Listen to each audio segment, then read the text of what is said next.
મોરબીની જનતા જાગૃત થઈ તો મોરબીના ધારાસભ્યના પેટમાં નકલી તેલ રેડાનું.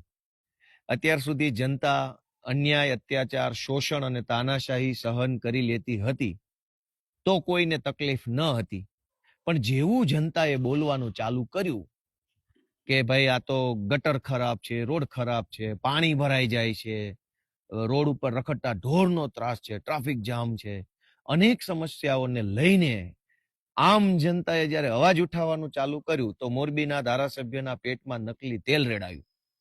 30 વર્ષ સુધી આ જ જનતાએ જ્યારે તમને મત આપ્યા અને સળંગ 30 વર્ષ સુધી ધારાસભ્ય બનાવ્યા તો તમને મજા આવી, તો તમને ગલગલિયા થયા, ખુશ થયા, આનંદ આવ્યો. પણ હવે એ જ જનતા જેણે તમને 30 વર્ષ સુધી ધારાસભ્ય બનાવ્યા છે, એ જ જનતા જો સોસાયટીમાં પાણી ભરાઈ જવાના મુદ્દે, પીવાનું પાણી ન આવવાના મુદ્દે, રોડ ઉપર ખાડા છે, ખરાબ રોડ છે, એના મુદ્દે તમને સવાલ કરે તો તમને હવે ગમતું નથી. અને પાછું ગઈકાલે મેં વિડીયો જોયો કે મોરબીના ધારાસભ્ય એવું કહે છે ભાજપના કે ગોપાલ ઇટાલિયામાં હિંમત હોય તો ચૂંટણી લડવા આવી જાય મારી સામે અને હું રાજીનામું પણ આપી દઈશ અને ગોપાલ ઇટાલિયાને 2 કરોડ રૂપિયા પણ ઇનામ પેટે આપીશ. તો મારી મોરબીના ધારાસભ્યએ આપેલી આ ચેલેન્જને આપણે સ્વીકારી લઈએ છીએ સહર્ષ, રાજી ખુશીથી કે જો તમે શુરા બોલ્યા ન ફરે, શુરા હોવ, મરદ માણસ હોવ અને એક જ વખત બોલતા હો, જબાનના પાક્કા માણસ હોવ તો આજે 10 તારીખ થઈ છે, મોડામાં મોડું 12 તારીખે બપોરે 12 વાગ્યા સુધીમાં રાજીનામું તમારું પડી જવું જોઈએ. ગોપાલ ઇટાલિયા પણ વટથી તમારા ચેલેન્જને સ્વીકારે છે. પણ મારી એક શરત છે કે મોરબીના ધારાસભ્ય પાટીલને પૂછવા જતા નહીં.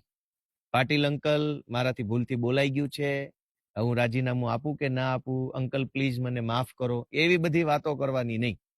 પાટીલને પૂછ્યા વગર જ તે તમારા પોતાનામાં હિંમત હોય, તમારામાં તાકાત હોય અને તમારામાં એવું ડેરિંગ હોય તો CR પાટીલને પૂછ્યા વગર, એની પરમિશન લીધા વગર, પાટીલ મને ખીજાશે, પાટીલ મને ઠપકો આપશે, પાટીલ મને મારી ઉપર કાર્યવાહી કરાવશે એવી ડર રાખ્યા વગર મોડામાં મોડું 12 તારીખે બપોરે 12 વાગ્યા સુધીમાં જો રાજીનામું તમે આપી દો તો ગોપાલભાઈ ઇટાલિયા તમારી ચેલેન્જ સ્વીકારે છે.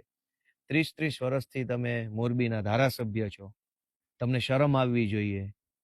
તમને એવી શરમ આવવી જોઈએ, તમારે ચેલેન્જ એમ મારવી જોઈએ કે અહીંયા કોઈ આવીને, મોરબીમાં આવીને અમે જે 30 વર્ષમાં વિકાસ કર્યો છે એમાં ખામી ગોતી બતાવે, એવી ચેલેન્જ મારવા નથી. પણ તમે એવી ચેલેન્જ નથી મારી શક્યા. શું કામ? તમને ખબર છે કે બધું એવા કામની ચેલેન્જ મારશો તો ચાલે એમ જ નથી. કામ તો કંઈ કર્યા નથી.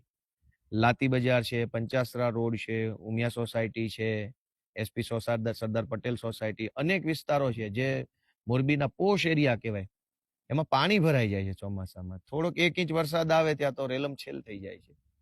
તો 30 વર્ષથી ધારાસભ્ય હોવા છતાંય તમારે હવે મને ચેલેન્જો મારવી પડે છે, એ જ તમારી નિષ્ફળતાનો સૌથી મોટો પુરાવો છે. અને તમારી ચેલેન્જ અમે સ્વીકારી છે. તમારા પોતાના ભાજપના પાટીલ અંકલને પૂછ્યા વગર, પાટીલ અંકલનો ડર રાખ્યા વગર, તમારામાં હિંમત હોય તો 12 તારીખે બપોરે 12 વાગ્યા પહેલા રાજીનામું આપી દો. ગોપાલ ઇટાલિયા આવશે મોરબીમાં. જય જય ગરવી ગુજરાત.